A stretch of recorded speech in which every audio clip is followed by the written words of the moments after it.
Bonjour, j'espère que vous allez bien. Moi, vous savez, je considère le livre papier comme un bijou. C'est quelque chose qui est à laquelle je suis très attachée. Ça ne m'empêche pas pourtant de ne pas être réfractaire aux nouvelles technologies parce que j'ai écrit un livre à ce sujet-là qui s'intitule Le mal du siècle. Par contre, moi, je privilégie beaucoup le livre papier par rapport au livre numérique. Moi, je ne considère même pas le livre numérique comme un livre. Je m'appelle Carole Thibault et je suis écrivaine. Donc, dans cette vidéo, moi, je vais tenter de vous convaincre que le livre papier a encore sa place, qu'il doit garder sa place et continuer d'être distribué sur le marché. Tout d'abord, le livre papier, c'est un objet physique.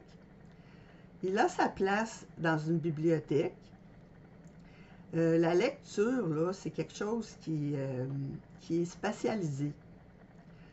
Le livre papier facilite la compréhension et la concentration. Il a un effet relaxant. Il peut être conservé plus longtemps. Il y a plus de choix au niveau des livres papier que des livres numériques. On peut le prêter plus facilement ou l'emprunter plus facilement. Il offre plus de liberté au lecteur et à l'auteur. Il est beaucoup moins fatigant pour les yeux. Il est plus payant pour les auteurs. Et lorsqu'on écrit, là, c'est pas en priorité pour les voyageurs. Et puis, finalement, la violation des droits d'auteur est accrue, est plus grande là, au niveau numérique. Là, je vais revenir sur ces points-là pour les éclaircir un petit peu. Alors, le livre papier, c'est un objet qui est physique. Ben oui, on peut le palper, on peut le tenir dans nos mains, il fait appel à tous nos sens. Le livre papier, il a sa place dans les bibliothèques, je veux dire dans les meubles. Là. On peut les disposer dans un certain ordre dans ce meuble-là. Puis à ce moment-là, il est visible pour les gens. Il peut devenir très attirant pour les gens parce que souvent, là, les livres, sont des objets de collection. Au niveau de la lecture, là, le livre papier, il fait appel à la spatialité. La spatialité, c'est l'espace. Le cerveau a besoin pour repérer les objets, là, de les repérer dans l'espace. Alors, c'est plus facile de le faire, de repérer un livre dans l'espace qu'un livre numérique, un livre papier. Au niveau de la concentration et de la compréhension, c'est facilité au niveau du livre papier parce que c'est plus facile de se le représenter mentalement. Ça a un effet relaxant parce que ça nous éloigne des écrans. Les livres papier peuvent être conservés plus longtemps. On peut les conserver jusqu'à des milliers d'années. Il y a plus de choix au niveau de lecture là, lorsqu'on compare les livres papier aux livres numériques.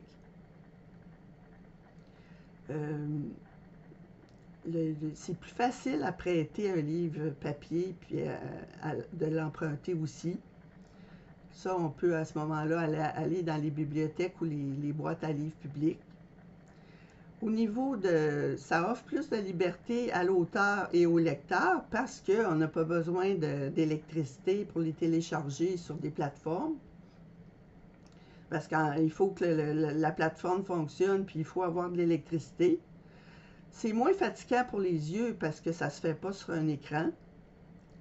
Au niveau c'est plus payant pour les auteurs, parce qu'imaginez-vous, là, les livres pour nous, là, on est en train de se battre là, actuellement pour faire reconnaître nos droits, puis pour être payé à notre juste prix, parce que ça prend pas mal de temps à écrire un livre.